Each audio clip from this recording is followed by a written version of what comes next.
Live with Michael Garden.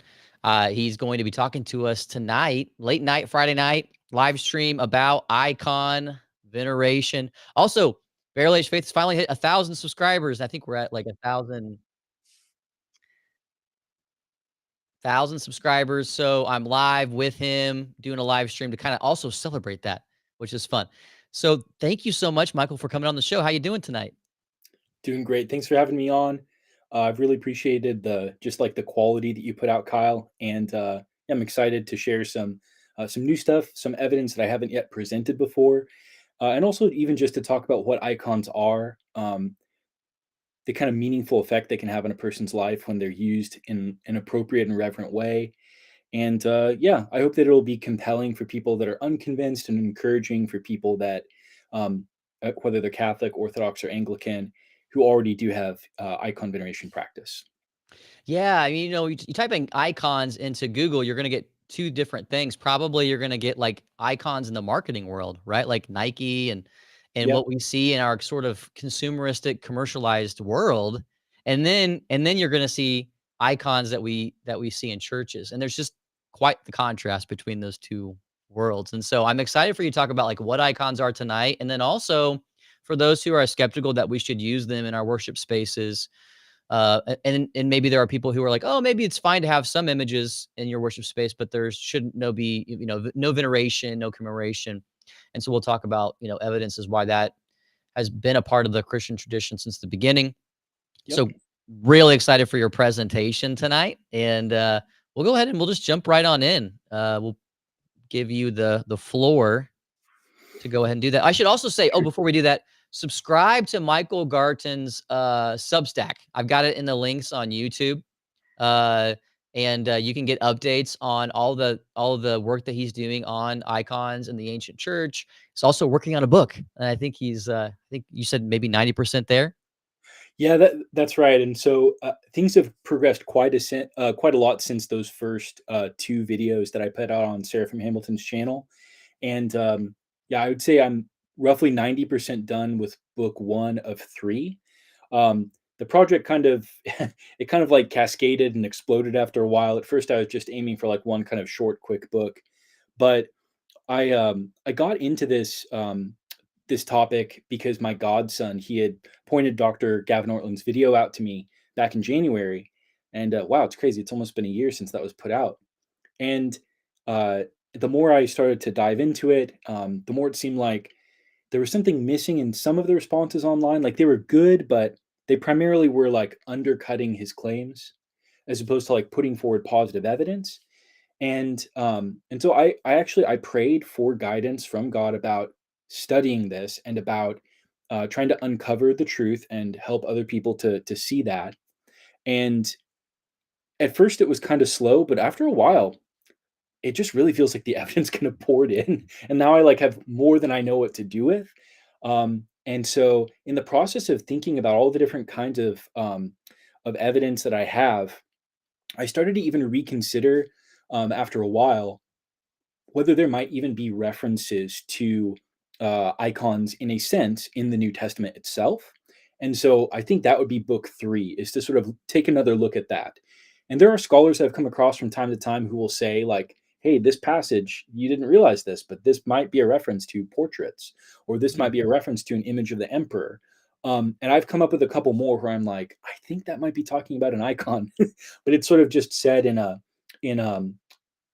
sort of passing way. And so that's something that I want to give myself a lot of time to study. And so I'm going to put that as book three and just focus on the ante-Nicene evidence, the evidence that icons were venerated in the really, really early church for books one and two.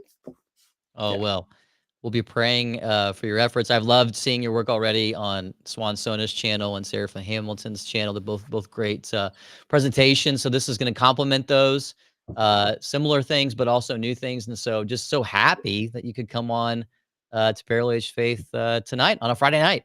And Thanks. happy Advent to everybody. Blessed Nativity fast, and all those who are preparing for the feast of Christmas. So we'll go ahead and jump into Michael's presentation, which we'll go here present it here. All right, Michael, it's the floor is yours. Thanks, Kyle. And what I want to do here is kind of offer a new way of explaining to people who are unfamiliar with icons what they are. Um, I think that sometimes when we're talking to people, whether they're Protestants or atheists or kind of religiously unaffiliated seekers, when we're talking to them about what icons are, it can be a little bit hard to like communicate their significance and give them something to like kind of compare them to. And so, as kind of a shocker, and I realize that like this sounds crazy to say that icons are translucent, porous, three-dimensional mirrors, but that's how I want Mm, to present what they are in order to kind of wake people up and like jar them awake. Um, and so I want to go through each of these claims about icons. And the first, in calling icons, in calling them translucent, um, what I mean by this is that they are basically a means to communion. Um, they're specifically a way of facilitating communion with a person. They're not mainly for gaining factual knowledge, but rather knowledge by acquaintance, the kind of direct person to person knowledge that people have who know each other and see each other and haven't just read about each other in books or something like that. Um, and I also think that in claiming that icons can do that, that they can actually give you knowledge by acquaintance between yourself and the saint or Christ who is presented, I'm also definitely saying that they're not a kind of intermediate barrier between you and the saint or you and Christ, but rather they're a medium for direct encounter, much like a window. Um, when you look through a window and you see somebody, you are actually encountering the person. You're not just dealing with something that's merely a representation of them, but there is an actual real encounter and communion you can have with the person through a window. And so that's what I mean by calling icons translucent. It's very common in Orthodox and Catholic circles to call icons windows to heaven. And I think this kind of captures to a certain extent like what is meant by that. Um, that they're not a kind of intermediary between you and the person represented, but a medium of knowledge, a medium through which you can commune with them. And so the next thing is to call them porous. Um, and again, like obviously, yeah, there's not a bunch of holes in like a wooden panel icon portrait, but there is a sense in which reality passes through the icon both ways. And so I would say that Christ or the saint who is represented imparts grace and life through the visible likeness that they have in the icon. And so that's a kind of downward direction. Um, Grace and life pass to us when we interact with an icon, when we commune with the person who is represented. And um, we are able to give honor and love, devotion to the person represented by means of certain ceremonial actions. And I know that bowing and kissing are kind of the most common ones that stick out to people in the Protestant world because it feels so ceremonial, so unfamiliar. There's questions about bowing to images and stuff like that. Like, isn't that against the second commandment? Um, and there are at the same time other ways of venerating an image, such as lighting a candle in front of it, adorning it with garlands or flowers, setting it high up, even, or putting it in a kind of like special place in your house or in a church that is kind of set apart as like an honorable or holy place. These are all ways of venerating images as well. And I would even add this that there's also a kind of veneration that's just done with the eyes. This is something that the fellow John from the channel According to John, who by the way has an excellent series on early image veneration. I highly recommend people watch that.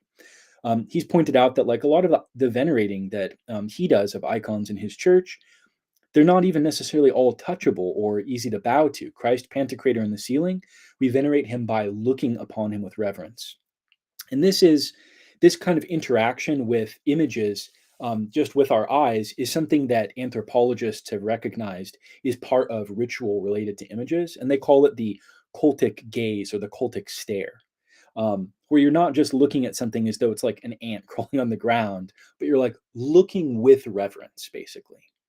Um, Now, at this point, I think it's really good to consider the kind of influence icons have on our lives, because the way that I view human nature, um, the different organs we have for sensation, all of them are capable of having appetites. So we have an appetite to smell certain things, to taste certain things, but also to look at certain things. And part of the way that our appetite for sight is satisfied is by means of an intake of images. And there's certain kinds of images that we develop attachments to. Um, all of the images that we take into our mind, whether it's like of a person or of a thing or of an animal or of a place, um, whether it's through digital media, whether it's seen on a page, or whether it's just the image in the sense of the visible form of something that you see face to face, um, all of those images, they all have a kind of spiritual quality to them. Um, all of them basically have a kind of tint to them, or a certain influence that's exerted upon our thoughts, that's exerted upon our appetites, that's exerted upon our emotions. And I think if we just reflect on the radically different effect that looking at one kind of image versus looking at another kind of image has, I think it becomes really obvious that this is true. That basically, um, human beings, they are really deeply affected by the images that they intake, how often they intake certain images, how intently they look at them. It has a huge effect on us. You might say that there's a spiritual residue of images that remains in us even when we're no longer thinking about the image, even though when it's no longer kind of occurrently being thought about and remembered in our mind, the influence of that image still abides in us. The character of the person represented still affects us. Um, for instance, the kinds of emotions portrayed in an image, they still abide in us. Their influence is still kind of there, even after we stop thinking about it. And this is interesting because there's a tension in Eastern Orthodoxy, particularly between two aspects of our spirituality. And one aspect of that is our love of icons and imagery and beauty.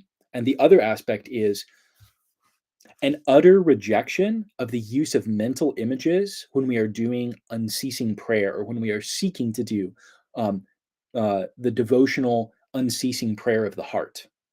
We're basically told by the saints and fathers of the church, um, and if you have a good spiritual father, this is what they'll say as well, to basically not think of images when you're praying, but rather to try to cut off those images as much as possible, to sort of try and remove the influence of the senses and to go behind that veil of the senses, and to, in that way, go into the divine darkness, the kind of hiddenness of God, his deep glory. That's basically what we're called to do. And that does not seem at face value, it doesn't seem to fit with how much we love icons. But I think if we think about icons in this way, if we think about our appetite for image and the spiritual residue that comes from looking at images and that remains in us even when we're not thinking about the image anymore, then I actually do think that it makes sense that Orthodox have both of these tendencies. You might think of it like this, that it's kind of like a person who eats really good food, and lots of it, say like lots of protein, in order to train in sports. When it actually comes time for game day, they're not actually going to be like stuffing themselves with food right before the game. And yet at the same time, the influence that that food had upon them, like all of the strength that they got from the protein, it will still have an effect on them. So that's basically how I would kind of explain that, um, uh, that apparent tension between super image loving orthodoxy and no images in your mind during prayer orthodoxy. I actually don't think it's in conflict at all. Um, the next thing that I'm saying about icons is that they are three dimensional, which is of course also kind of hilarious if you think of how nervous, particularly Orthodox Christians, are about having statues in church. And I know there's like a little bit of a different emphasis there as far as Orthodox and Catholics go, but when talking about icons as in the kind of portrait form that we have them, um, to call them three dimensional, I'm basically suggesting that there's a every interaction you have with an icon involves this kind of invitation to participate in the reality that is represented, an invitation to participate in the person who is imaged. And in that sense, you become like the third dimension.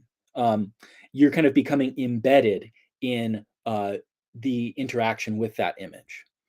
Um, and this is I think there's actually a way in which icons themselves, they hint at the fact that this is how they're supposed to be understood. If you look at a lot of icons, there's a way in which they seem to kind of defy the frame. There's a frame that's around the edge of the wooden panel, but there's also a frame inside the wooden panel a lot of the time with icons. And what you'll notice is that the way that Christ or a saint is represented, sometimes they go outside of that kind of inner frame that's inside of the panel. So, let me just kind of give an example of this. What you'll notice here is that Christ's halo and the cloud of his glory, it kind of exceeds the boundaries of the red frame that you see along the edges. And what does this mean other than just that it's saying Christ manifests himself out of this, that he shines out of the image, but that he's not circumscribed by it in the sense of confined to it. He's not kind of trapped within it in the way that we think of idols as kind of trapping the spirit of a being inside of it. Nothing like that is happening here, but instead, it simply becomes a medium and a surface in which Christ or the saints shine out, and we, therefore, because they are active here, we're able to participate with them, and we become the third dimension, basically, of the icon. Now, the other claim is that icons are mirrors.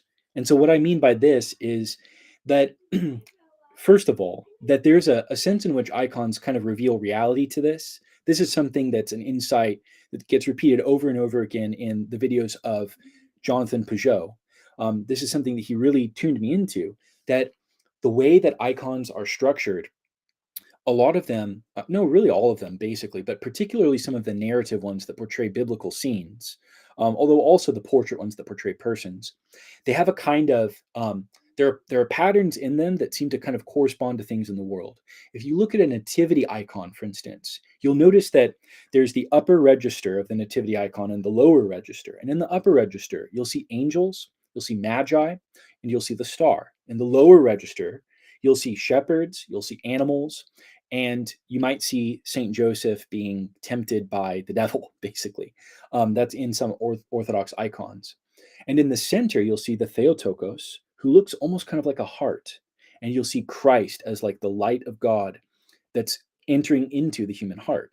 And that's an image of reality itself. It mirrors back to us the very structure of the world. I would add in that also icons reveal the truth about ourselves as well. And this is something that I have struggled with at times because um, when I first saw icons, I was a little bit surprised that Christ and the saints are not portrayed as, for instance, smiling. This is something that kind of got me, and I sort of wondered, like, why is this? Isn't there more joy in Christ than than in anyone else? Isn't there more joy in the saints than there is in me? So why wouldn't they be smiling? And then I think I started to understand that there's something about icons and the way that they're meant to portray holy people. There's something about that they seem to be pointing to basically the transcendent bliss of the kingdom of God and the way in which the joy that the saints have, it it almost goes beyond, in a way, the distinction between pain and pleasure, between sorrow and mirth. There's something about it that's so intense and so full of life that it can't even be captured in the normal way of like portraying the human face and the normal kind of emotions we have. The joy of God is like so super abundant and so powerful that it can't be kind of encapsulated with the smile, which would be to add a certain mixture of like passion into it. Um, and so this is something that I've thought about over the years, that icons, they give us something to aspire to because they portray human persons, and also Christ, who is a divine person, not a human person. They portray persons in a certain kind of idealized way. They're not naturalistic. Instead, they show us the spiritual reality of the person, and their communion with God. They reveal what a person is like when they are in communion with God. And if that's the case, um, they also kind of present a way for us to evaluate or even judge ourselves. They point to how how wonderful we can become. They point to how much we can ascend towards God. Um, and in that way, they do kind of show us potentially ways in which we fall short. They show us that we are still kind of rooted in this life, but they point to something beyond it. Mm, that's good. So, yeah, It made me think of the verse, "Be still and know that I'm God." So they're not running around frolicking in the icons, but there's a stillness and a peacefulness about them. and the other, I agree with that, and it's a piece that's so deep. It's the piece that passes all understanding, and so if that's the case, then of course it wouldn't look exactly like the kind of piece that we have here when we're, you recline backwards and you sip your favorite barrel aged faith drink, and you're just kind of like relaxing on the beach or something like that, and you make that big grin on your face. It wouldn't look like that, but it also wouldn't look completely different from it either. Like, it's not a sad face, but it's also not a face uh that's kind of in the pleasures of this world. It's a face that's in the pleasures of the kingdom. And then I would also add this, that I've thought a lot also about how early Christianity was not it was not a kind of safe faith. And I think that there's something about the way that Christ is sometimes portrayed as somewhat severe in images, that is actually extremely comforting.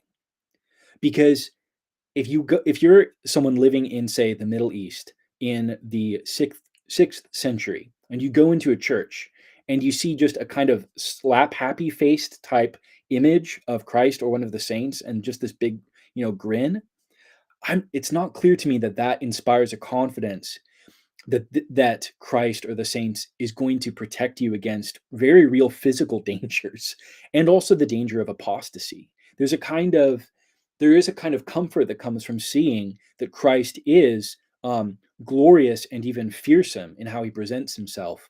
And it to bring in the Narnia reference, of course, because everyone has to have a Narnia reference. It's like it's the he's not a nice lion, but he's a tame lion kind of thing. Mhm. Or sorry, not he's not a tame lion, but he's good because he's the king. Yeah. I'm sorry, I really messed that Is he part. safe? Is he yeah. Right, right, But yeah, he's not safe, but he's good. He's not domesticated. Yeah, I was thinking the yeah. exact same quote when you were saying that about Christ, because it's been C.S. Lewis week, reading day, and I've been all C.S. Lewis all week, so glad you brought that in. I was just listening to a recording of the Chronicles of Narnia with my kids in the car just now, so it's kind of fresh on my mind. Yeah. Um, so anyway, so I think that thinking of icons in this way and presenting them this way to people, I've done it a couple times, and people have been kind of like, "Huh." I think it jars people and awakens them to how similar, but also how different they are from like normal images as we think of them. So yeah, yeah. So the next thing that I want to do though is I want to expand on some of the evidence that I've previously offered on Seraphim's channel and on Swan's channel and on my Substack. And I specifically want to argue, I want to provide 7 evidences that image veneration dates back to the apostolic era. So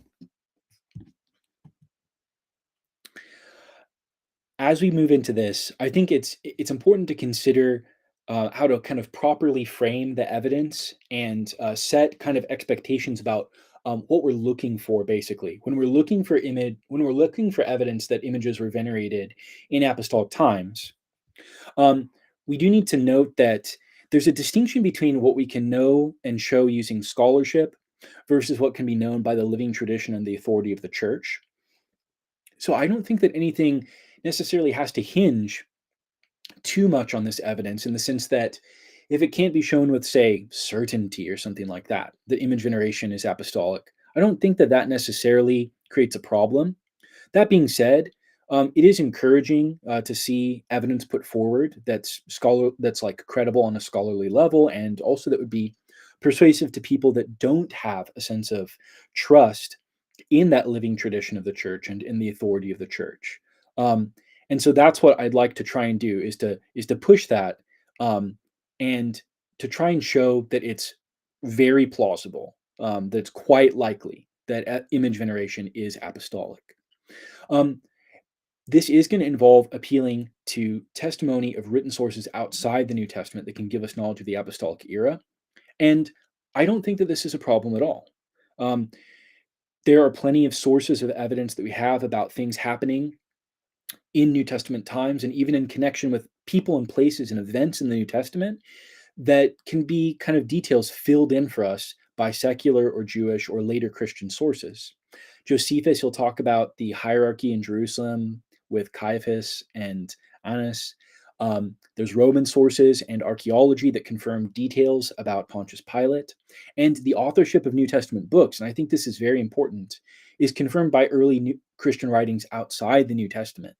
And so I don't think there should be any, in principle, reason why we can't look to sources outside the New Testament for knowledge of what would be happening during apostolic times.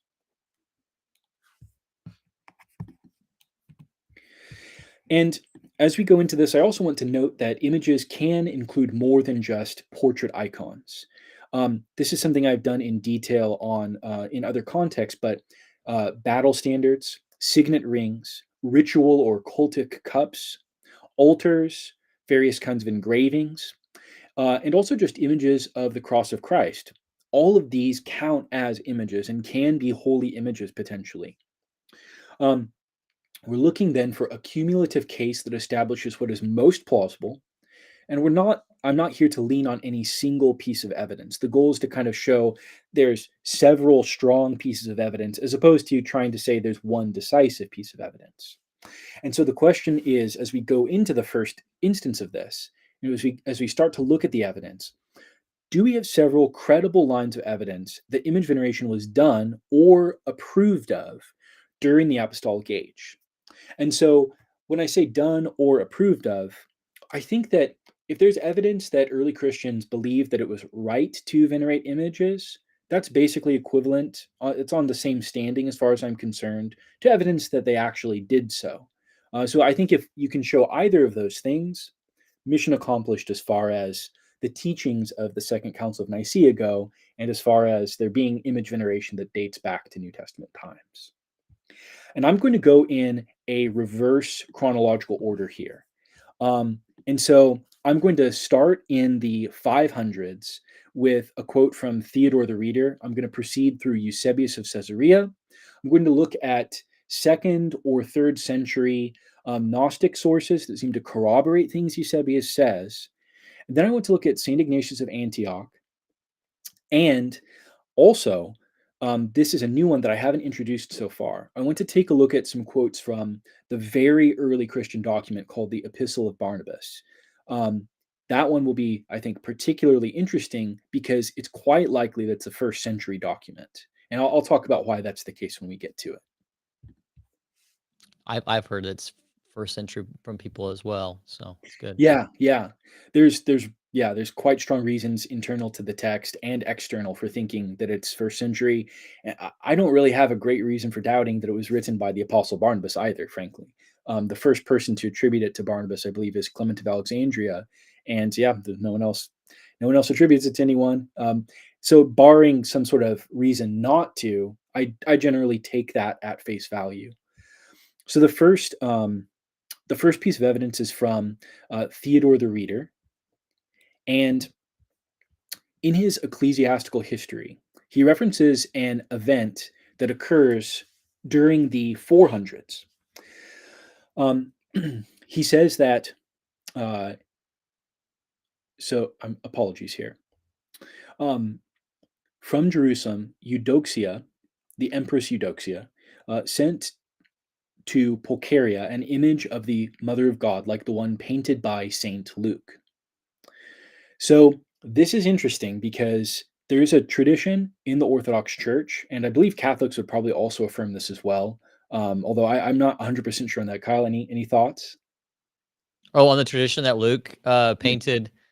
Oh, yeah, I mean, we wouldn't have any problem with that. You get into this modern phase of historical criticism coming in to people's minds, and so, that's definitely grown in the Catholic Church for sure. But, I mean, yeah, when it comes to those sorts of traditions, there's no reason to, put too much doubt on it either. Yeah. Right. Okay. That was my understandings, especially since there's so many shared saints between us, and like Saint John of Damascus affirms this tradition, and so it would make sense that it would be something Catholics would be comfortable with too. Um, and you'll see this oftentimes portrayed in Orthodox icons. You'll see a portrayal of Luke painting an icon. Um, and there's a couple things about this that are interesting. One is that this is kind of a passing reference, and it's from a period before iconoclasm. So the idea that it would be kind of concocted or made up in order to try and prove that icons were apostolic, that doesn't seem so likely. There's also no polemic in it. It doesn't seem to be put forward for any apologetical purpose. It's not very elaborate. It's just done in passing. And that's the kind of thing that gives you a sort of face value reason for thinking that it's credible. Um, However, there are some problems with the manuscripts for this text, for Theodore the Reader's Ecclesiastical History. Um, so it's uncertain what the earliest versions of it would have claimed or portrayed. There are some later versions that omit this passage. And those manuscripts, my understanding at least, is that those manuscripts are actually more on the early side. There's later manuscripts that have this passage. Now, all of those manuscripts date from the post iconoclasm period. So I'm not quite sure what this means about the evidence. I'm sure someone who's skeptical would interpret it as basically it was an iconophile interpolation. I don't necessarily see any reason to do that since it's outside of the kind of window of the controversy. But regardless of this particular quote, which has merits and also questions to it, um, one thing I'd like to ask is there anything that makes it plausible that St. Luke was the first iconographer? Is there anything kind of about St. Luke or about this tradition that just kind of pops out as like, oh, there's something kind of cool about this that makes it seem like it might be true or is likely to be true? So, what I would say is that um, it's very interesting that this is St. Luke who's being identified as opposed to St. Peter or St. Paul. Um, if you wanted to come up with like just a surefire, like, yeah, we'll get the iconoclasts with this, we'll make up a tradition that that Peter had made the first icon, that he painted it. That there's something about that that would be kind of more weighty. Since Luke, he's not one of the 12 apostles, even, and he certainly is not the prince of the apostles.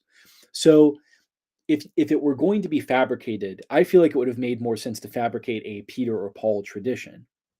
Picking Luke, who's a comparatively minor character in the New Testament, he's mentioned once as Luke, the blessed physician, by Paul. Um, it doesn't seem to be the sort of thing you would expect for something that's fabricated.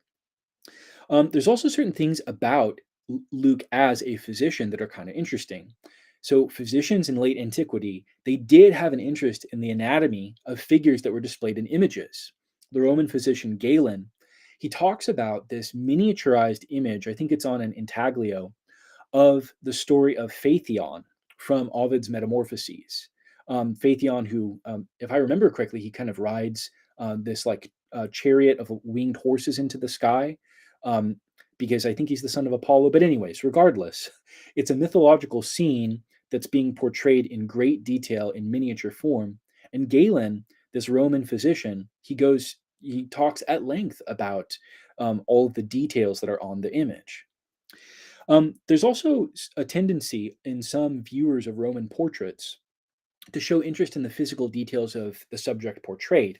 And so St. John Chrysostom had a pagan tutor named Libanius, and he had several images of his favorite philosopher, two portraits of him, I believe. He wanted as well a third one, a full length one, in order to look upon the hands and feet of this philosopher. And so that interest in kind of physiology and its connection to art, it's kind of striking. Another thing that's worth considering is that there are several surviving portraits that have kind of high anatomical detail. And so I'll show one. This is a Roman portrait following the Fayum style, um, that kind of had its inception and its heyday in Egypt. That involved panel portraiture, uh, painting on like a wood surface typically. And if you notice, it's quite clear that this Roman youth, that he's had surgery done on his right eye. And that kind of attention to detail, it does seem to suggest that a lot of the people who were painting images, they would have, in many cases, had some training in anatomy. And a lot of the people that were doing anatomy and were doctors and physicians, they had an interest in images and in the representation of the details of the human body. And so this does lend some interesting credibility to this tradition that St. Luke was the first iconographer. It's not proof, but then again, it does lend, like I said, decent plausibility to it. In our modern mind, we like to silo things off and put them in different fields, but in the ancient world, and really even in up into the founding of the United States, I think Audubon, he was a scientist who studied birds, but he loved painting birds because Oh, it was connected to the science. So we separate art and science, but for much of history, it wasn't like that. I really love the evidence that you're pointing out. thank you. And actually, that brings to mind something about the ancient world that I think is really kind of useful to think about, like um, the specialization that you're talking about, which is sometimes a problem in the modern world. Um, it was definitely it definitely was not emphasized, I think, in the same way in uh, classical times or in classical cultures or cultures that received the classical tradition. And so when I think of classical education and how well rounded it tends to make a person, um, it would not encourage people to just pursue art, for instance, or to just pursue medicine. And we know for a fact that St. Luke was classically educated.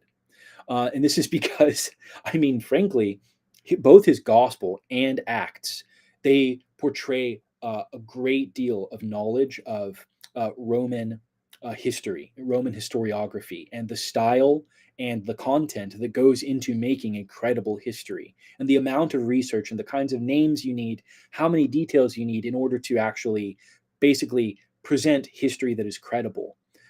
So we know St. Luke is classically educated for sure, and that just corroborates it further. So thank you, Kyle. You just Yeah. We'll connect it to Christmas too because Luke would have gone down there to maybe get, what Mary treasured in her heart, right? yeah. In the Gospel of Luke. I mean, you get some unique takes from Mary on what was going on with Christ, particularly in the nativity stories. So there's a little bit of Christmas for you guys in December. And I'll throw in another one that's related to that, which is that in ancient sources, there's often a kind of like comfortable equivalence that they make between the value of written historical evidence and the value of preserved images. Mm. And so there you go. Basically, there seems to be something about Mary treasuring it in her heart, and Luke being called the first iconographer. There seems to be a connection there. So the next set of evidence that I want to look into is from Eusebius of Caesarea, the church historian, who his life, the dates on here, by the way, are inexact, so forgive me if, if this is slightly off, but his life does span the third and the fourth centuries. He is actually a pre Nicene author who just survives past the Council of Nicaea as well. And there's two evidences that I want to consider from him. But before we even go there, I want to introduce this idea of the intrinsically honorable object. And this is something I've talked about on Swan's channel and Seraphim's channel before as well. But basically, one of the reasons I think that we sometimes miss the evidence for image veneration in the ante-Nicene period in the church is because we're waiting for someone to tell us, like very explicitly and clearly, so and so bowed to such and such portrait picture.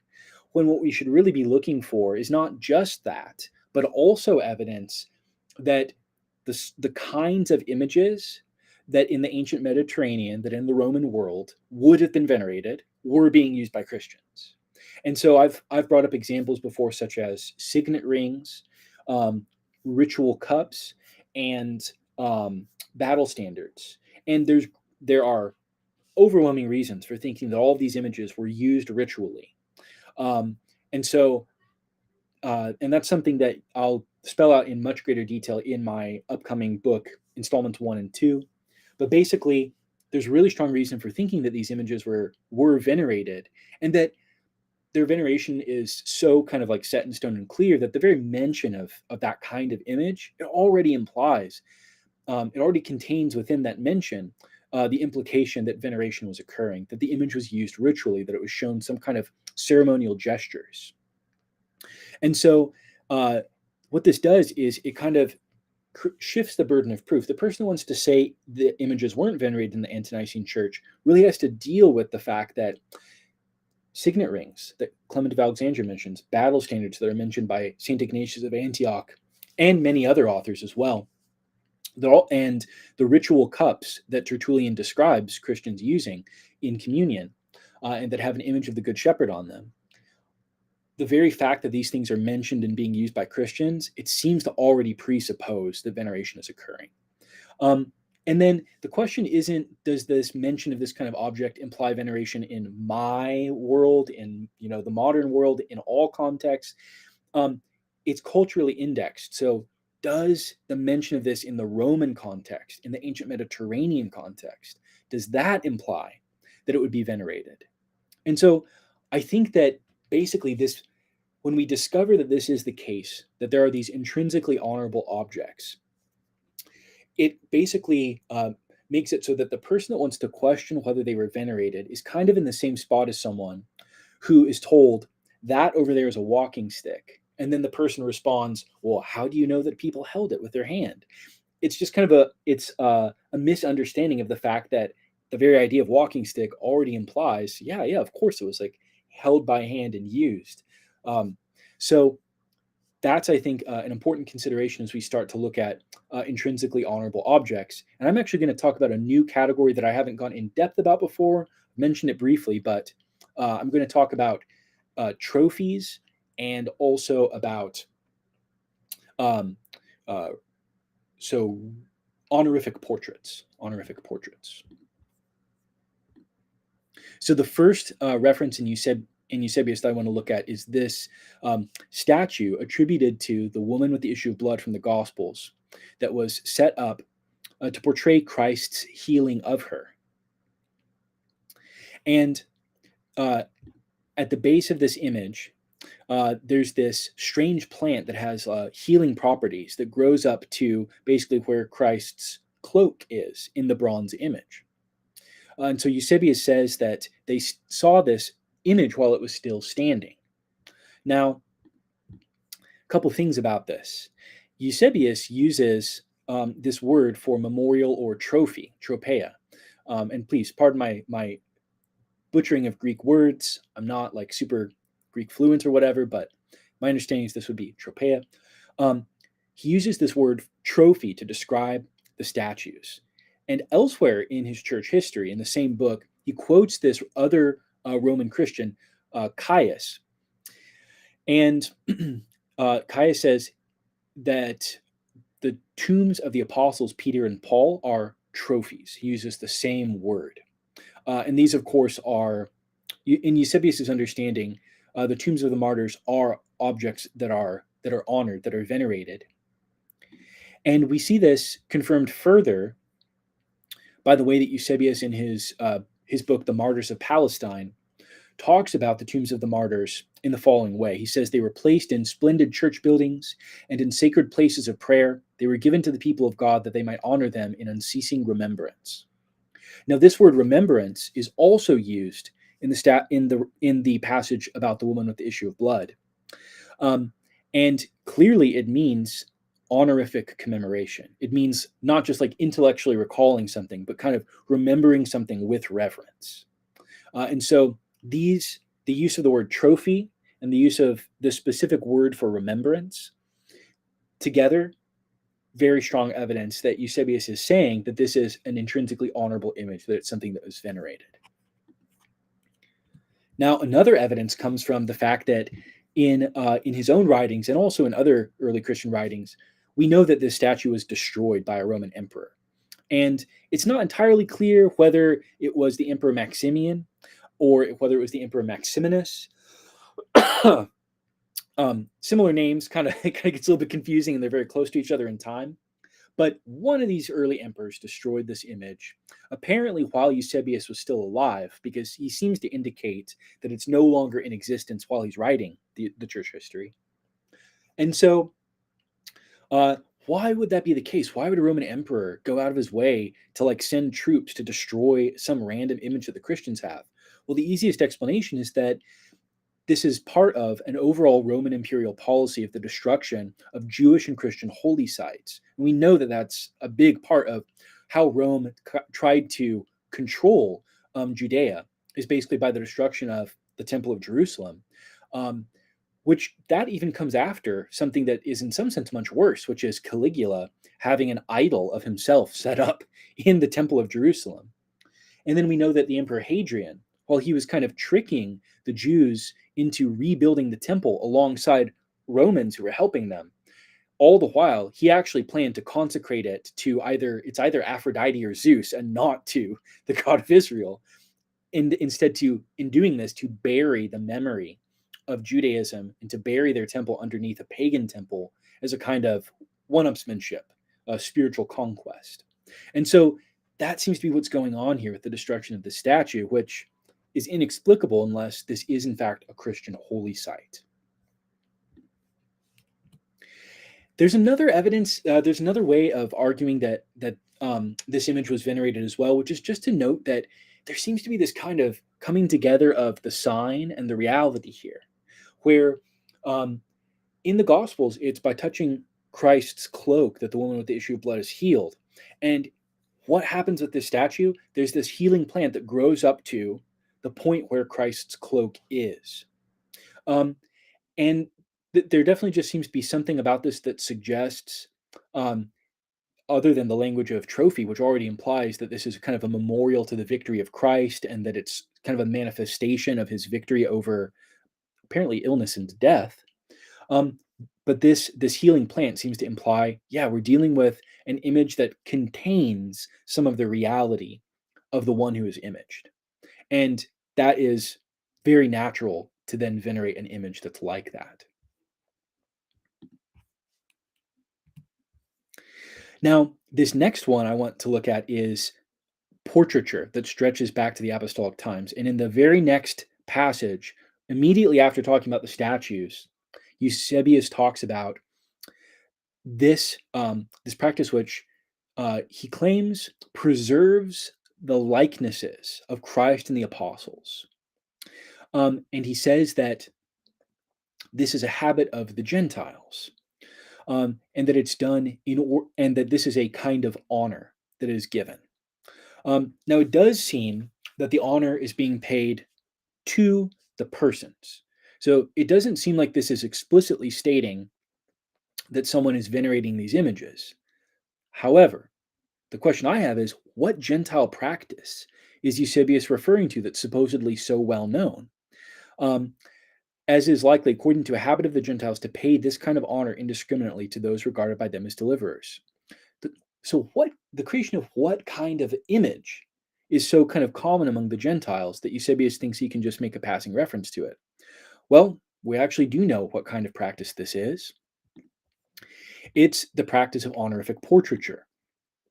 And there's many different manifestations of this in the ancient world. Images of emperors, conquerors, founders of cities, philosophers, basically any great man. Uh, the Romans would, and the Greeks, they loved to portray them artistically as and to also direct honorific gestures towards those portrayals. Uh, the image of the emperor, it's very widely known that this image was venerated in Roman times. Some of the veneration does not seem to be idolatrous in that it doesn't involve offering sacrifices to the emperor. Um, but Christians, they had to kind of cut a line between showing honor by like bowing or placing a crown on the image or just being respectful around it. They drew a line at the practice of offering sacrifice to it because that is actually actual idolatry. Um, but we see we see references in Saint Methodius of Olympus and also arguably in Origen as well to the honorableness of the image of the emperor. Um, there's other kinds of contexts though in which honorific portraiture is used. Pliny talks about how followers of Epicurus would carry around a portrait of him, presumably to honor him. And I already mentioned this about St. John Chrysostom's tutor, Libanius. And again, he had this, these portraits of Aristides, his favorite philosopher, that he seemed to have this kind of cultic engagement with. He didn't just look at these portraits, like you look at an ant walking on the ground. He looked upon them with reverence and kind of hoping to get, hoping to kind of assimilate some of the like moral qualities and intellectual qualities of this person that he admired so much. And there's other evidence for this practice of honorific portraiture as well. And this is stuff that I've come across in reading a scholar named Kunz, who has this book called Rings for the Finger. It goes in great depth into basically surviving physical remains and also literary references to finger rings throughout the ancient world, late antiquity, Middle Ages, and even in modern times, and basically how rings have been used, the kinds of materials they've been made out of, how they've been adorned, and the images on them. And Kunz he very straightforwardly gets what the significance is of wearing a portrait image of, for instance, a philosopher or an emperor. Um, he basically grasps that to do this is to honor that person. And there's several references he brings up that confirm that this is the case. So St. Ambrose, he talks about how wearing an image of Brutus or Cassius brought capital punishment.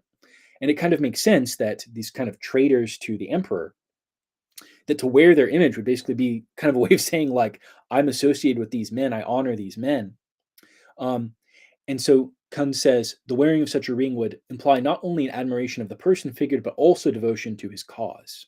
So there's this interaction with the image that involves a kind of binding of it to yourself, in which you bind yourself to the one who is imaged. Kunz also mentions the wearing of an image of Ovid. So he says in ancient Rome, it was not unusual for the admirer of a philosopher or poet to wear his portrait engraved on a ring stone. One of the elegies of Ovid, written during his banishment from Rome by order of Augustus, alludes feelingly to this custom. The poem is addressed to a faithful friend who wears the poet's portrait in his ring, and Ovid says, in casting your eye upon this, perhaps you sometimes say, how far away is poor Ovid now? And so when Eusebius mentions this habit of the Gentiles, this is what he's talking about. He's talking about not just the making of portraits, but also the fact that what's implied when you make a portrait of a kind of savior figure or a deliverer or a man of greatness. What's implied is that you're going to show honor to that image as well.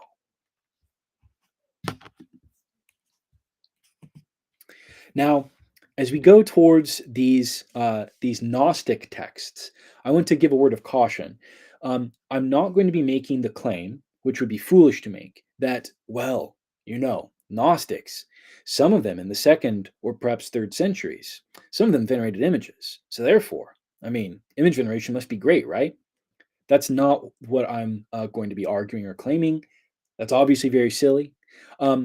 However, I do think that there's something about some of the portrayals of image veneration in two Gnostic texts that seems to suggest that they are kind of doing this in response. They're talking about this or doing these actions kind of in response to what Orthodox Christians are doing, what actual Christians are doing.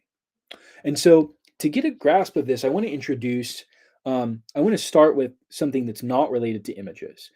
I want to look at another Gnostic text that does two things. First of all, it attempts to kind of sneer at and criticize existing Christian practices. And secondly, it attempts to one-up them by claiming a stronger and more legitimate lineage, a better succession claim than the succession of the apostles. So, let's take a look at this. This is the Gospel of Judas. And so, this first Gnostic tendency, the desire to mock the sort of fleshly, unspiritual behaviors of normal Christians, we see it pop up in this text when the author says, And this author is giving a fictitious portrayal of things that occurring during the apostolic age. Um, the author says one day he was with his disciples in Judea. So it's talking about Christ being with the 12. And he found them gathered together and seated in pious observance. When he approached his disciples, gathered together and seated and offering a prayer of thanksgiving over the bread, he laughed. Now, obviously, as Orthodox and Catholics, we could just get offended about this, but we might be able to use this reference for something as well, instead of getting angry that some person lied and said Jesus was laughing at the church, um, because it's kind of hard to explain why there would be this mockery of this practice if it wasn't even a practice at all. If there wasn't a priesthood that did a prayer of thanksgiving, a Eucharist prayer, over the elements of bread and wine, why would this text be portraying that happening? And it's also interesting to wonder if this wasn't claimed to be and couldn't credibly be claimed to be an apostolic practice. Why does this author seem to kind of just be willing to portray it as something that happened during apostolic times? So we'll keep this in mind as one Gnostic tendency that might be able to kind of clarify things for us. And here's the other one: is lineage signaling. Basically, like I said, one-upping normal apostolic Christians by claiming better succession, claiming we have the secret knowledge. You guys, you got Jesus's outer teaching. You didn't really ascend into like the deep inner teachings that Jesus had for you, the hidden teachings. So again, in the same passage in the Gospel of Judas, uh, Jesus is falsely portrayed as saying, "How do you know me? Truly I say to you, no generation of the people that are among you will know me." Judas said to him, "I know who you are and where you have come from." And I'm trying not to laugh here, but it gets kind of ridiculous what is said. "You are from the immortal realm of Barbello," whatever that means, "and I am not worthy to utter the name of the one who has sent you." Knowing that Judas was reflecting upon something that was exalted, Jesus said to him, "Step away from the others, and I shall tell you the mysteries of the kingdom. It is possible for you to reach it, but you will grieve a great deal." So basically, this seems to presuppose that if they could claim to have oral or written tradition directly from Christ, that this would be kind of a point in their favor, and that um, and they're basically, by claiming to have this secret knowledge that Jesus gave to Judas, it allows them to ignore the teachings of the apostles, the actual teachings that Christ handed down.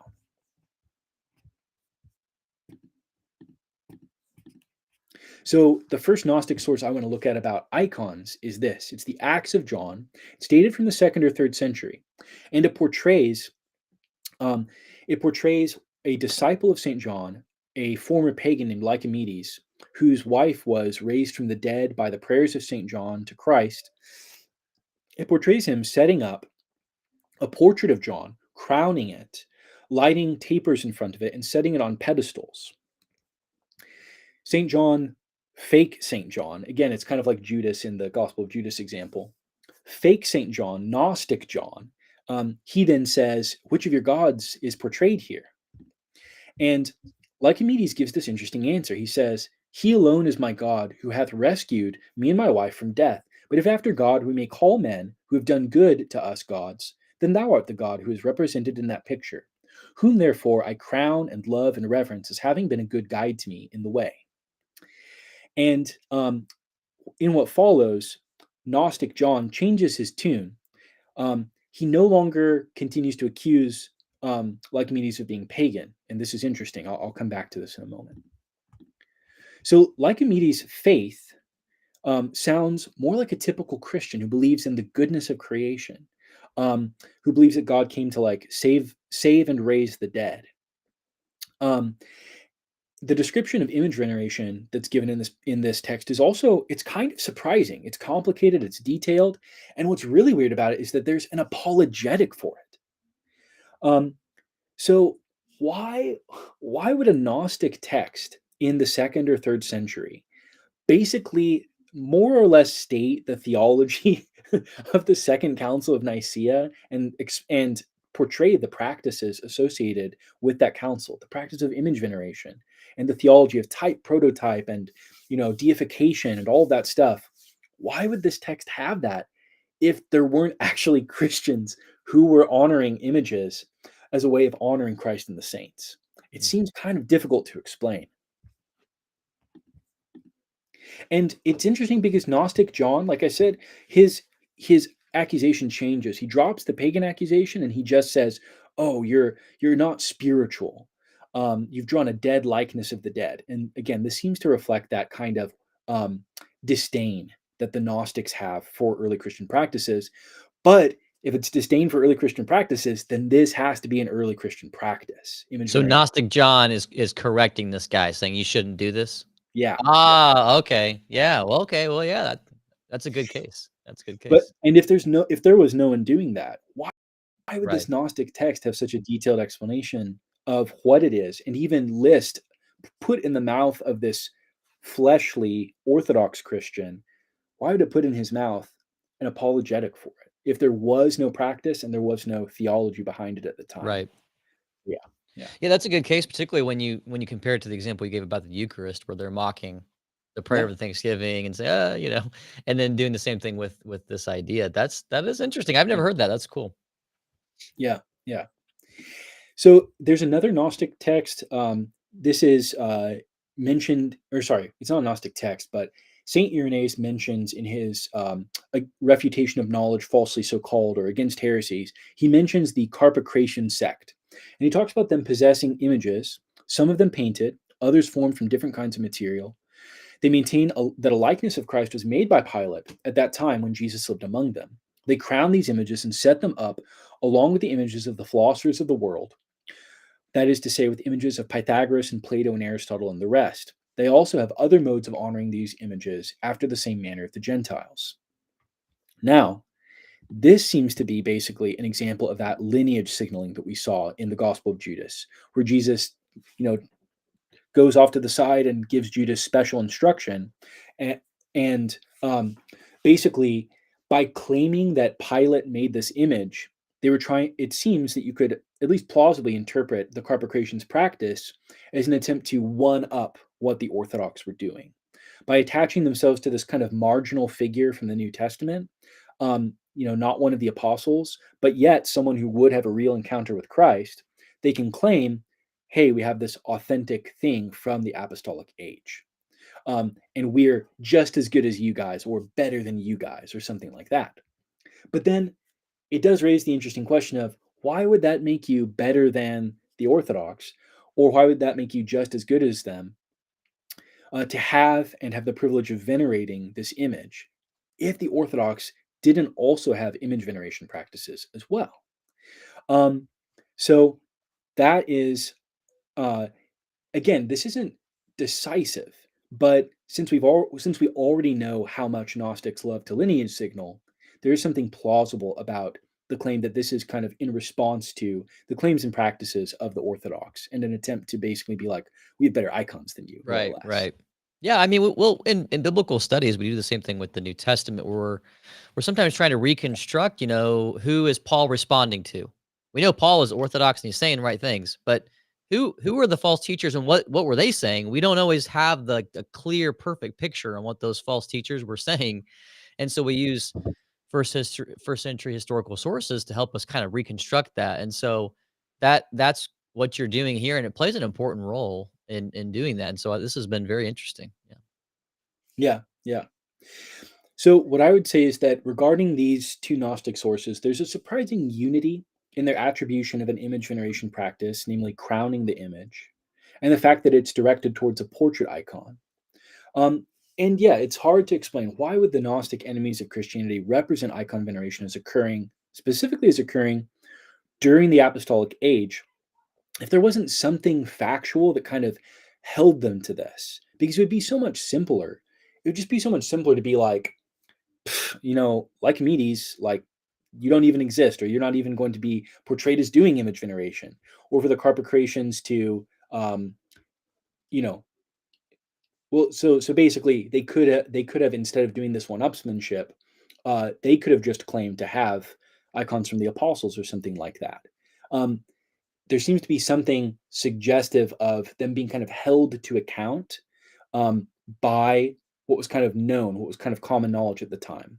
Um, it's plausible to think then that this desire to one up or to basically kind of mock Christian practices, that it reflects that they were kind of aware that, yeah, there was portraiture, there was this honorific portraiture that dates back to apostolic times. And I think it's particularly helpful when you take these evidences and you kind of combine them with what Eusebius said, because he says this very thing, namely that there's portraits of Christ and the apostles that preserve their likenesses, and that there's this kind of, it seems almost like a succession of images and copies, and that some of them are from the apostolic age and others were copied from those. um, these three strands of evidence, they all kind of seem to go together nicely, and they're independent of each other as well, and seem to mutually reinforce each other. Now, I also want to look briefly at St. Ignatius of Antioch and what he says about the cross of Christ, because St. Ignatius, um, in at least two passages, he speaks about honoring the cross. There's several different ways to translate this one from Ephesians 18:1. Um, we can go with the top one, for instance. That's a fairly common one with Schaff and Wade. Let my spirit be counted as nothing for the sake of the cross. Very clearly portrays him as having an honorific and devotional attitude towards Christ's cross, which is a trophy. It is a sign, a manifestation, a trophy of Christ's passion, of his victory over death. Um, there's other translations you can give, but for instance, the Erman one down there at the bottom, which seems really clearly to suggest veneration, is I think that one's kind of tends to be more dismissed by people as being a little too extreme in the wording. Um, there's another passage in his epistle to the Smyrnians where St. Ignatius talks about the cross of Christ as a battle standard that has been set up for all ages, through his resurrection to all his holy and faithful followers, whether among Jews or Gentiles, in the one body of his church. Now, I go in depth into this in one of my recent videos with Seraphim on Saint Ignatius and Clement and image veneration in them. But I'll just briefly kind of explain that the very mention of a battle standard presupposes that it was venerated. The Romans, they would even if one Roman who was holding the standard for his legion, if he jumped into the water, that was like a signal. Everyone else like had to follow him. Hmm. Romans would fight battles to reclaim battle standards. They would like actually go to war. They would start a campaign to reclaim lost battle standards that the enemy had taken.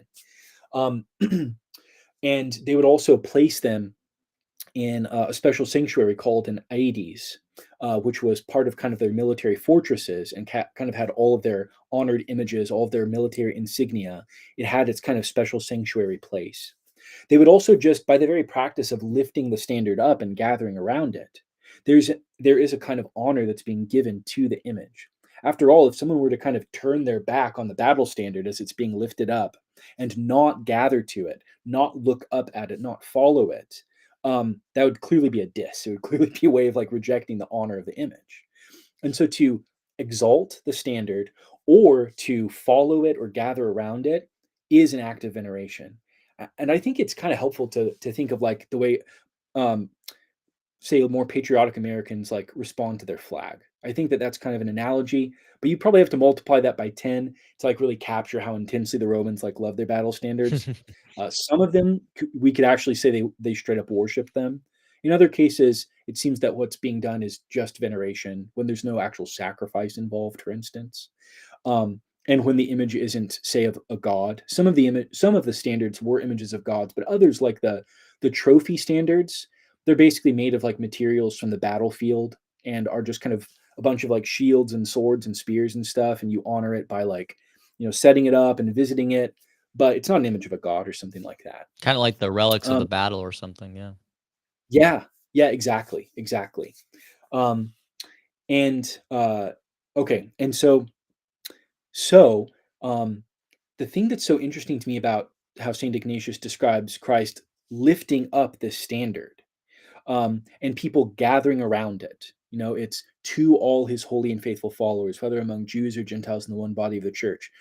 The thing that's kind of interesting to me about this is Saint Ignatius, he is an immediate successor of the apostles, and he seems to be portraying veneration either for the actual physical cross of Christ Or I think it's fairly plausible that because he talks about this being set up for all ages, um, in a way that's kind of permanently physically visible, I think it's quite plausible to say that he is here also referencing images of the cross, that would be made by Christians out of wood or engraved or something like that.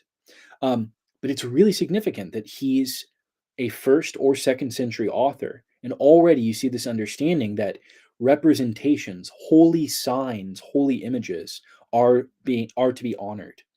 Um, so yeah, yeah. Very cool. Now the last source that I want to look into, Kyle, and I'm kind of excited to premiere this one because I've been saving it up. The Epistle of Barnabas, which, as you've noted, it's either a first or an early second century document. There's a kind of cutoff with it where it's very implausible that this document would be any later than, for instance, um, any later than say like 130 or 140 AD, because it references events occurring in Jerusalem where it talks about those who destroyed the temple are now helping to rebuild it. Now, that seems to be basically talking about something that could have happened no later than the reign of the Emperor Hadrian. I mentioned this earlier that he kind of like he kind of tricked the residents of Judea into like helping him to build this temple, which he intended to turn into a Zeus or Aphrodite temple or whatever. Uh, but that was the last time that there was cooperation between Romans and Jews to rebuild stuff in Judea. No doubt. Um, what I was said that? no doubt after getting played that way, right? Like, I mean, Yeah, seriously. Um, it's like, oh yeah, you thought Caligula was bad? No, no, no, no, no. Um, and so um, with this reference, we kind of have a cutoff point, but it's quite plausible that this refers to events happening earlier on, saying like 80 AD or something like that, because there were times before Hadrian that Gentiles would, help the Jews to rebuild the temple. There's also not really anything there's nothing that really seems like kind of clear quotes from New Testament documents in the Epistle of Barnabas. And this is frankly a little bit difficult to explain if the text is later than like 100 or 110. It's much more likely that it was therefore in the apostolic era, even if towards the end of it, that this was written, because it really doesn't seem to show, it doesn't seem to use references to sources of authority that become kind of established mhm. later on in the Gospels. It seems that the author is basically offering Christian tradition, which is very similar in content to what you see in the New Testament, but which doesn't have New Testament quotes. And that's easily explained if it's from the time that the New Testament is still kind of being formed. Yeah. The Didache is kind of like that too, right? I mean, Yeah, yeah, like for that sure, primitive for form sure. that's not doing a lot of direct quotes. Yeah, and so there's this scholar, he's a fairly new scholar, I think, out of the University of Exeter in Britain, named Robert Button. And he has this excellent thesis called Envisioning the Sign of God, the rhetorical figuration of the cross in the Epistle of Barnabas and the writings of Clement of Alexandria, semiosis, performance, and incarnation. Kind of a little bit of a mouthful, but this is an excellent basically book. It's very much book length to read. And in this, he goes in depth into numerous strands of evidence that either the cross or crucifixes are being portrayed in certain ways as being honored and used ritually in Clement of Alexandria and the Epistle of Barnabas. So I'm going to go through one of those instances in the Epistle of Barnabas tonight, but there's actually are a couple of others. Um, and yeah, yeah. So this one that I want to look at is the things that the author of the Epistle of Barnabas says about the bronze serpent image from the Old Testament. Now, what's so shocking about this, and this is something that Robert Button, he points out some of this, but I want to push this a little further and maybe go a little further than he goes.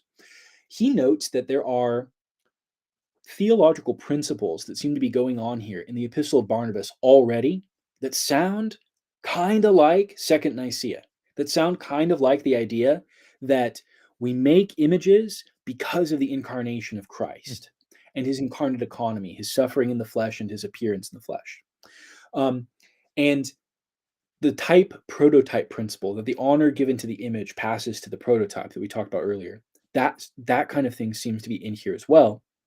And also, thirdly, the principle that images are capable of being holy seems to be part of this as well. So I'll read through these a little bit and point out a couple of things. So this is from the Epistle of Barnabas again. And again, Moses makes a type of Jesus. Oh, by the way, I should mention that this is Robert Button's own translation. And sometimes I've noticed that some of the existing translations we have of ante-Nicene sources, they're not always quite clear when the word icon, when the Greek word for icon is used. It sometimes gets translated as something like semblance, which is very kind of watered down from what you could potentially translate it as. You could just translate it image, and it would. And I have a suspicion that these translations may have been designed to obscure basically icon veneration in these early writings. I've noticed the same thing in Saint Justin Martyr's writings as well. That translations of it don't really emphasize the fact that he actually says the phrase "icon of the crucified Jesus." They say like semblance of the crucified Jesus, and it's like, what is that talking Mm. about? Um, so this is Robert Button's translation. If you go to your own translation of the Epistle of Barnabas from Schaff and Wade or from Joseph Lightfoot, you may or may not see it like this, but here we go. Again, Moses makes a type of Jesus, showing that he had to suffer and that he will again give life. This one, whom they will think they have destroyed. This type came in a sign, given when Israel was falling. For the Lord made every serpent bite them, and they were dying, since the act of transgression came by Eve through the serpent. This was to convince them that they will be handed over to the affliction of death because of their transgression. Um, and so the Epistle of Barnabas, there's also, it also says that this seems to be, there's another passage that I don't have listed here that says basically acknowledges that it's confusing that Moses would be making this image. Why is it the case that Moses would be allowed to make an image since the making of graven images was just prohibited? And what the Epistle of Barnabas says is the reason that Moses was told to do this was basically to prefigure the one who was to be crucified. And so in that passage, the Epistle of Barnabas is identifying that the the justification for making this image is grounded in the incarnate economy of Christ. It's grounded in his incarnation and his supreme manifestation in the flesh on the cross. Um, so the Epistle of Barnabas continues, and when they came together, they begged Moses to offer up a prayer on their behalf that they might be healed. But Moses said to them, when any of you is bitten, come to the serpent that is displayed on the tree, and hope in faith that even though dead, it can restore a person to life, and you will then immediately be saved or healed. And they did this. Again, you have the glory of Jesus in these things, for everything is in him and for him. Now, a couple of things about this. First of all, it talks about approaching this image in faith and hope. So it says, when any of you is bitten, come to the serpent that is displayed on the tree and hope in faith that even though dead, it can restore a person to life. So this idea of approaching an image in hope and in faith really clearly seems to be a reverential attitude. There seems to be an element of veneration that's implied by this attitude with which they approach, in the expectation of God conveying salvation to them, salvation from this pain at least, through their interaction with this image. So that kind of connects to this idea that I mentioned earlier of the cultic gaze, the cultic stare, the profound difference between reverential looking versus just normal looking at things. And this seems to be an example of that. Mm. So, and another thing that I'll point out is that the theological principle of images being holy and being capable of actually communicating the grace of God is definitely going on here as well. In that this image, though it's dead, it can restore a person to life, and you'll be saved. So the image is being used by God to save. And then the very amazing, interesting thing that I never would have believed that this was in a first century or possibly second century text. Again, you have the glory of Jesus in these things, for everything is in him and for him. It really sounds like whether these things is talking about the events or whether it's talking about the objects, you get the same result. That Christ's glory is manifested in and through this image and the healing that it conveys. And so I think it's safe to say, and this is something that the guys, those wonderful priests, Father Andrew Damick and Father Stephen DeYoung, say on their Lord of Spirits podcast. They did a recent episode on icons where they said, yeah, the bronze serpent image, it's basically a wonder working icon. Like that's what it is. It's basically a predecessor to what Orthodox and Catholics now understand as wonder working icons. That seems to be what's going on here. That Christ's glory was manifested through it, that it was able to communicate his salvation, and that the justification for Moses even being allowed to make it in the first place is grounded in the incarnation and crucifixion of Christ. Mm. And so, um, yeah, the theology and practice of Second Nicaea seems to already be here in a kind of seed form. Like obviously, it's not stated in the same way that we would see later on.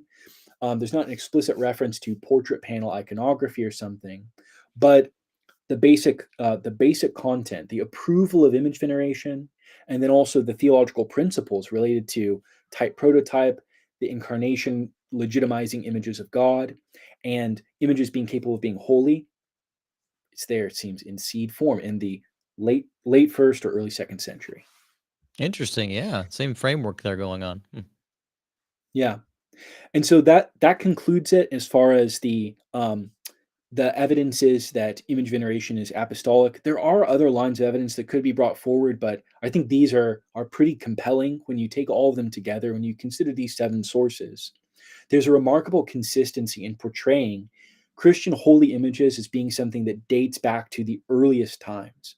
Um, and it's never conflated with idolatry. It's never conflated with the idea that um, there are kind of statues that are indwelt by spirits, and that you have to kind of feed the statue, worshiping it by offering a sacrifice.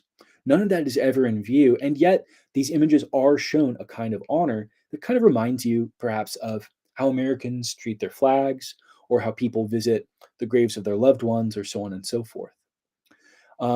Yeah, so I hope that this will be compelling to people, and I'll be continuing to develop this case in videos on Substack and in my upcoming books. Oh, thank you so much, Michael, for sharing all this amazing, rich information with us tonight. Oh man, just so good. I love following all of your content, and I'm glad you're holding back because you never want to give it all away. You need to save it for your book, otherwise, other people will take it and write a book. And I'm not working on other stuff. But it's such a blessing for you to do that, such a sacrifice. So we love having you on tonight. When you were talking about permission to make an image in the Old Testament because it pointed to the incarnation. It also made me think of the Ark of the Covenant, which of course it's not that's not being talked about in the Epistle to Barnabas, but it seems like similar principles where it's like, hey, one moment God's saying, don't make any graven images, and the next moment he's like, make an image of, was it seraphim or cherubim on top of the covenant, like Yep. golden things. I brought this up with a reform friend probably a couple weeks ago, and he was like, oh, that's interesting. Yeah. He was telling me, don't watch The Chosen because that's an image of Jesus. Uh, but then Oh I was like, boy. well, Oh boy. are we allowed to make angels? And then we talked about the Old Yeah. Testament. He was like, "Oh, that's interesting. I haven't thought too much about it." And Right. Right. but it seems like that same sort of framework for it pointing to the incarnation could be there also for the Ark of the Covenant. What do you think about that? So I think there's a couple things you can say about it. One is that, so this is something Seraphim and I have considered at some length, Okay. and it seems to us that basically all of the visual representations we see in the Old Testament, they seem to be a response to the way in which God reveals Himself. And so, whether you pick Jacob setting up his pillar in response to the ladder that descends from heaven, or whether you pick um, the making of the temple as kind of, or let's start with the tabernacle as kind of a response to God appearing in the cloud on top of Mount Sinai and giving Moses the form and the pattern of that. It all seems to be basically geared towards representing the mode in which God discloses himself instead of trying to kind of come up with your own ideas or images of God. And there is something about this that seems like it will not just go backwards to events that have already happened, but also stretch forward into the future. And the bronze serpent image is an instance of that clearly.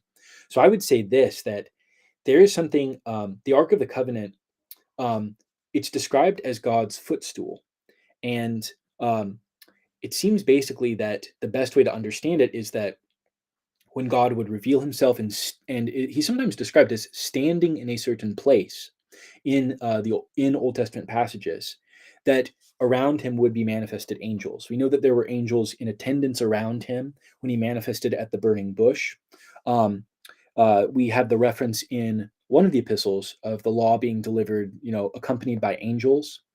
There seems to be something about when God reveals himself, he's he reveals himself in a cloud that is kind of surrounded by the angelic hosts.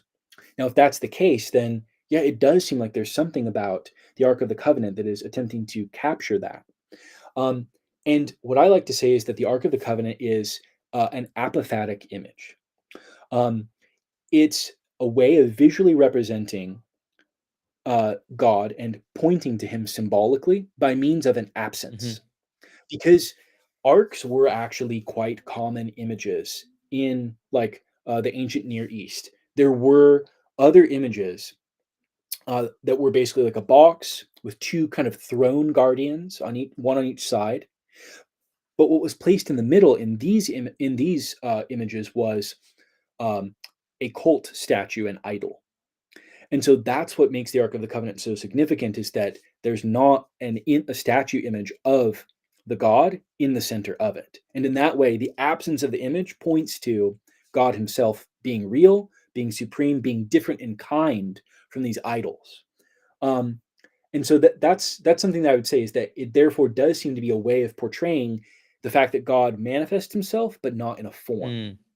Mm. He shows himself, but he doesn't give his form to Israel yet, which is said in that passage in Deuteronomy that Seraph and I have contemplated before together. That you shall make no image because you saw no form. And yet God does get represented in this way, but just not using form, no face, no three-dimensional image. Yeah, very good, very good. Thanks for sharing that. You know, Yeah, go ahead, sorry, yeah.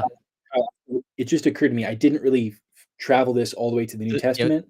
So so I'll mention that I think the in Christ's resurrection, his tomb is described in a way that basically seems to indicate that it's become an Ark of the New Covenant. In that, in the Gospel of John, which is of course replete with temple imagery, Seraphim always points out that it's kind of a tour of the temple in a way. Um, you've got the water, you've got the bread, you've got the light, all of that stuff that's temple imagery. That you finally, throughout the course of the gospel, you ascend further and further, and finally, in Christ's resurrection, you reach the very center, the heart of the temple, the Holy of Holies. And what's in Christ's tomb? Two angels, and there's garments that are described in a way that resembles the way that the garments of the high priest are resembled, that are neatly folded on his tomb, on the slab where he laid. So there does seem to be a way in which the Ark of the Covenant is a prefiguration also of that moment of the presence and the life of God being manifest in the fact that he's actually not there, the fact that he's risen from the tomb. So there you go. Oh, yeah. That's good. Seraphim's on fire with all that rich imagery. I've been loving people have to subscribe to him Yeah. too, not your Substack, but also Seraphim's Substack on his daily reflections on scripture that have all been so very rich. Well, let's do maybe Yeah. one more question and then we'll let you go because I know it's getting late. You've been so sacrificial with your time. Um, I love it. Yeah, yeah, we can take 2 or 3 more, whatever okay, you feel sounds like, great. but I was gonna ask, when it comes to like Protestant, so I grew up Baptist. We didn't really talk mm, about icon veneration. I wasn't to the extent of being reformed where, I couldn't watch The Chosen. or Passion of the Christ. I also remember that in youth group. I had a Presbyterian youth minister one time, and he's like, "No, you shouldn't watch the Passion of the Christ because it's depicting God as an image." And so we had an interesting Yeah. conversation, but I never really had thought a lot about that. And the more that I sort of wrestled with Nicaea too, as I studied apostolic Christianity, it's like I can see where people struggle. Like there's variations of veneration, and so as Protestants, we have this instinct, you've got Shadrach, Meshach, and Abednego, not we don't wanna bow. We don't wanna bow before an image. Yeah. And so we've Right. kinda got that hardwired in there, but what what would you say is a good case for why Christians can venerate an image today? And then what are degrees of veneration? I mean, like, I think of kissing, you don't just have, like, a little Yeah. bow, you also have kissing, like, I have an icon of Christ that I kiss when I wake up every morning. And I think most Protestants are gonna be like, "Oh, that's not a big deal." Like, you're loving Christ, Right. and Yeah, yeah. they're not gonna really be bothered by that, but there is kind of like that bow, the images maybe in the sanctuary, except during Christmas because they're cool with the nativity set, you know? Uh, Yeah. what Yeah. Yeah, yeah. why is that okay? Venerating, bowing, kissing. So I would say that, basically, there's this kind of paradox that, we're met with as soon as we become capable of representing God, it becomes very clear that that image, it can't be treated the same way that you treat other images, because how you treat it, it's gonna have some sort of, like, relation to your relationship with God. To treat it, therefore, the same way that you treat any other just random image in your house, like a newspaper clipping or something like that, obviously, there's something wrong about that. And that instinct that we all have and that we all know about, as soon as you have an image of God, you have to treat it differently. You see it pop up in the Old Testament in the various kinds of non-iconic icons, I guess you could say, or like the images that are made that kind of represent God without giving him a form, such as the pillar that Jacob sets up, or the Ark of the Covenant, or the bronze serpent image, or arguably the temple itself as well, which seems to be kind of a sort of prefiguring image of the incarnation. Some of the descriptions of the temple suggest that it's meant to be compared to the human body in various ways, and it's a human body that contains the presence of God within it, so very incarnational. All of those holy signs or holy images that are kind of like proto icons, they're all, after they come into existence, all of them are treated in an honorific manner. None of them are treated as just kind of like the same way that you treat any old image. Mhm. Um, and so, Jacob, he anoints the pillar. The Ark of the Covenant is actually bowed to. And this is something that I think it's easy to pass over, but I believe it's Joshua 7:6. It's either 7:6 or it's 6:7. I'm not remembering exactly tonight, but in one of those two passages in the book of Joshua, it describes Joshua and the elders of Israel rending their clothes and bowing to the ark, um, as an act of mourning. Um, the bronze serpent image is, of course, exalted, it's lifted up, and it's approached, as the Epistle Barnabas notes, it's approached with this attitude of faith, which, again, that's different from the way that we approach normal images. And then the temple itself is prayed towards, and I believe Swansona has argued that the temple was bowed towards as well. I haven't looked into that one very much independently on my Mhm. own, but if that is the case, if he's correct in saying that, and I have heard that elsewhere, then those are multiple instances in which the image of God, in which various images that are kind of, again, non-icon icons, are actually bowed to. It's Um, interesting, I had a and friend who's so, not academic at all, and she's Protestant, and she was really bothered when she saw Jews, like, the way they would treat the wall, like today, like the Wailing Wall. She was like, yes, I she's yes, like, "I think it's wrong how they worship the wall."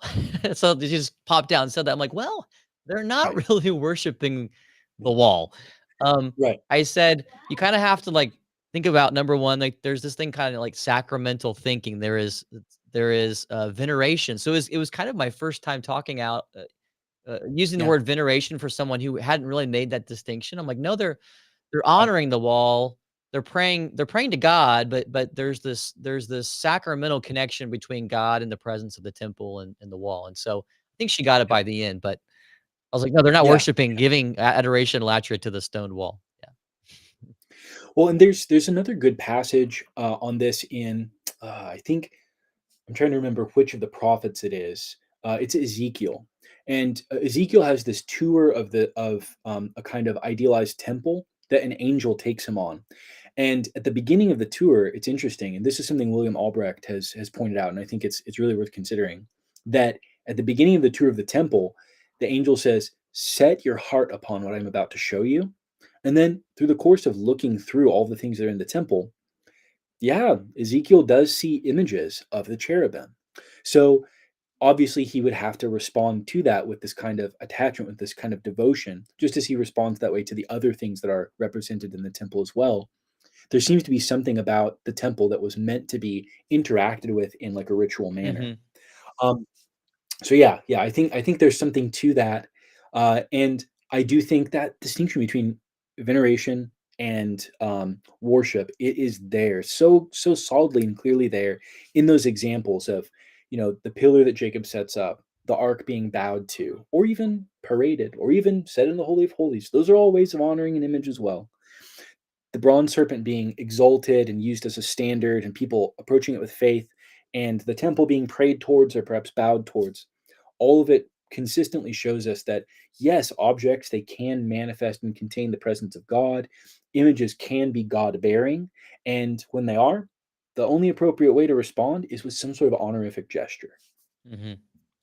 Yeah, I think what really helped me was of course we got to be thinking about all of these things, but love summarizes it brings you to this place where it's like, "Hey, this is my Lord. I want to show my love towards him the same way that I do with other things." And I think it sort of ties the knot there after you've built a Yeah, case. Like love just sort of like fills in yeah, all the cracks for this type of argument I feel. Um yeah. Why, if we love God and if we want to connect with Him, it does just seem natural. Once the intellectual barriers are set aside, there's something so natural about showing affection for him. And I know some people will be uncomfortable with the bowing. That I get that that makes sense, but maybe the solution isn't to reject image veneration. Maybe the solution is to start with something that one is comfortable with. Maybe just looking attentively at an image of Christ, and frankly, if it's an image of Christ that was designed for spiritual engagement, so in other words, an actual icon, not just like um, that irreverent image from that one movie, Buddy Christ or whatever. Do you know what I'm talking about? Um, I haven't um, seen it. if it's actually an image that was designed to be interacted with in a reverential and ritualistic way, and you just look at it and then you pray, I mean, it's just very natural then to start including it in your devotional Mhm. practices. And I think that that's something that once someone doesn't have an objection to the images, I think that's kind of a first step that you could take Yeah. potentially. I also think that part of this has to do too with, being in our modern American context. We're not really used to kissing things a whole lot. We're not Yeah. you go to parts of Europe, the Middle East, even in the liturgy, you're not shaking someone's hand at the sign of peace, you're kissing, you know? Uh, Yeah. you're used to Yeah. kissing Yeah. things and you're used to bowing, like, if you have a king in your city and you're gonna go pay a visit to him and you have to do a bow, not to say that you're sacrificing and offering up, latria, like, Right. worship, but Right. it's a Yeah. type of honor. I think if you go back to those types of cultures and you were operating in these things, then the kissing and the bowing, it doesn't seem to be as problematic because you're translating it to these other situations. But to us, it's weird, modern American. I I I think as we as Americans try to strike more of a balance and try to gain a healthy appreciation for proper hierarchy, I think that it does become easier over time to embrace these kinds of honorific gestures. And I think particularly forcing ourselves to look at the times that it happens in scripture with humans, you know, people greeting each other by bowing, like Jacob bowing before Esau, um, and situations like that. I think that if we kind of push ourselves a little bit and focus on those times in scripture where this actually happens, we can start to get like more used to it and start to get more comfortable with it. Um, but yes, it is jarring for the typical American to see that kind of practice, and I do sympathize with people that have that struggle, but I also think we need to challenge ourselves. And if this is reality, this is reality. Yeah, and becoming a Christian and operating in the kingdom of God, there is a type of conversion experience. Of course, there's conversion to faith and all those things, but you're operating now in a new kingdom with new rules than your own culture. They're transcendent. And so there Yeah, change is required, not just in belief, but also practice. And even though that can take years or decades to fully incorporate, um, for sure. I think that's part of it as well. In this conversation. One ex Agree. have you ever been to, like, the tomb of Christ and I kissed? have not been to the Holy Sepulchre. I have I not. was supposed to, but it was COVID canceled it, like, my trip 3 different times. Oh, that's terrible. That's Yeah. terrible. Yeah, I know the tomb of Christ isn't an icon, like, it's not like an image, but it's interesting where you are, people will go in there and they'll kiss the slab, like, the place that's our salvation, um that Right. changed all of human history. It's now like the cosmic center of all of human history. And so you are kissing technically those stone. Yes, and so I think it's really helpful to see, and this is something that's reflected in the way that the Church of the Holy Sepulchre was developed in its earlier iterations, but also now, because it's gone through destructions and stuff like that before. But definitely early on, the way that Saint Constantine and other kind of very early like Byzantines conceived of it, they really did think of it as the new holy of holies of the world. And in thinking of it that way, first of all, I think they were absolutely right, and second of all, Mhm. I think that it reflects what I was saying about the Gospel according to Saint John, the portrayal of Christ's tomb the as basically like the new ark. The place where he laid is the new ark of the covenant with the angels and the high priest garments. That seems to be basically the mindset about it. I think that's the right way to look at it.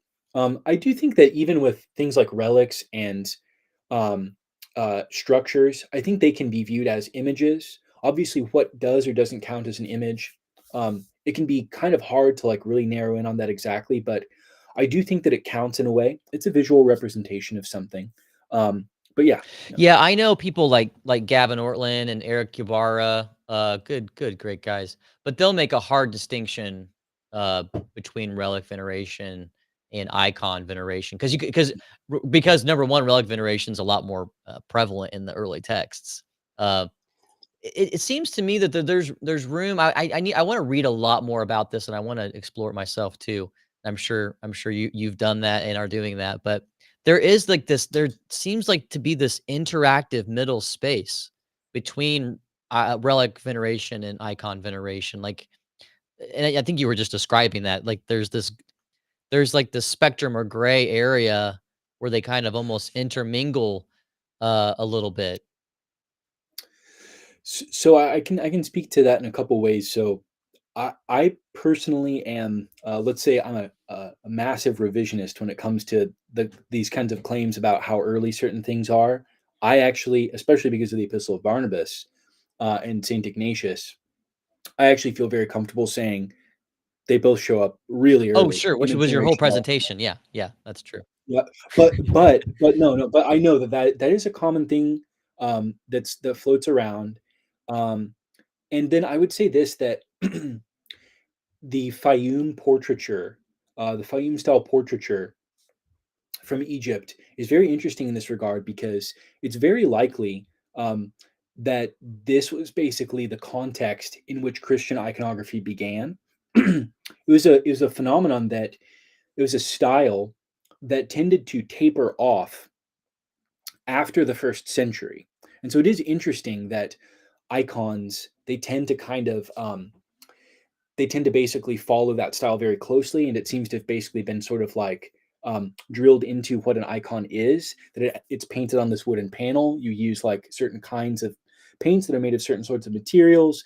The figures are presented in a certain way with certain stylistic features. They tend to be outward facing, so on and so forth. All of those qualities with the Fayum portraiture that seem to actually be independent evidence that Christian icons date back to the first century because they have those stylistic features. it all does suggest this connection between icons and relics because uh, a lot of the Fayum portraiture, my understanding is that in many cases it was like death masks. Mhm. It was kind of like a wooden and cheaper version of sort of like the ways that mummies caskets would, have like the golden face of the pharaoh or whatever. That might be a little bit of a stretch to make that kind of a connection, but the principle seems to be similar. That it's like you place it on basically like the casket or the tomb as a kind of like honorific portrait as a death mask. And if that's the case, then any honor given to that person's relics would also be kind of caught up in the act of honoring the image that's on their relics. So there does seem to be that connection. And I'd also say that with the catacombs as well. There does seem to be this kind of like convergence between those things that goes on as well. So where basically there's um, there's simultaneously icons of the person whose tomb is there, and there's the person's tomb that's there at the same time. The icons kind of naturally develop out of the tomb being there. Um, and I would recommend people go to the channel um, according to John. That channel has some excellent stuff on this, some excellent material on this. And Mr. Kyle, are you still there? Can you still hear me? I can Oh, now. Don't great. see you Yeah, yet. I guess my camera decided to stop. I need to switch. I can switch my video settings here. I'll just go to my. Well, I've lost my camera. Not to I worry. guess the Lord is telling us it's time. My image has gone away during the icon talk. Well, Michael, thank you so much for coming on the show today. What a blast. I've enjoyed it so very much. And how can we follow you? Subscribe to your Substack. Is that the main place we want people to go after this video? Yeah, for there's premium content that people can access by becoming a contributor, a paid subscriber. There's also lots of stuff that's like general use.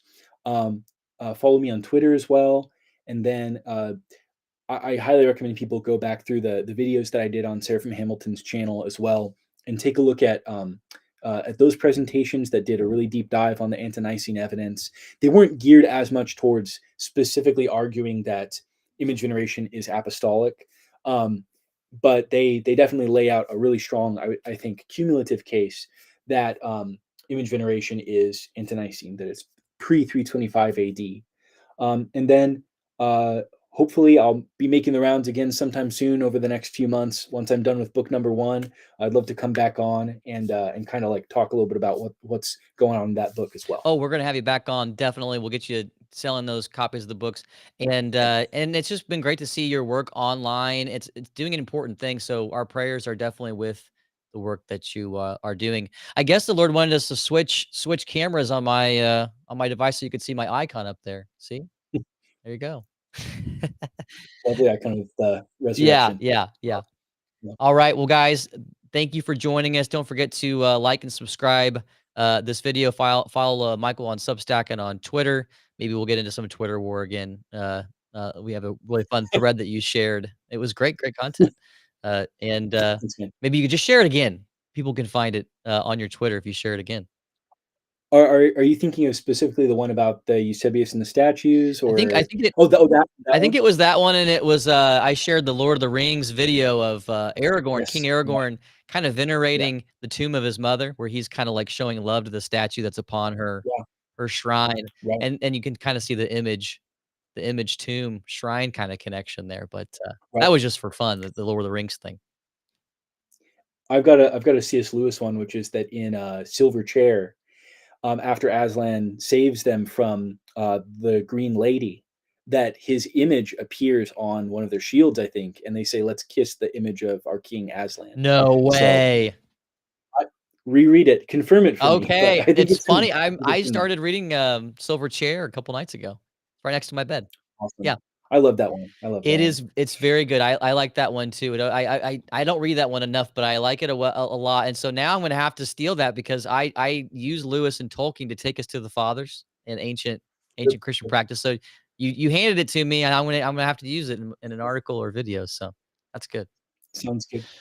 Thanks for having me on, Kyle. Really appreciate it. Yep, yep, definitely. You guys have a happy nativity fast, Advent, preparing for this wonderful Christmas season, and you guys have a blessed Friday. We'll see you later. Bye bye.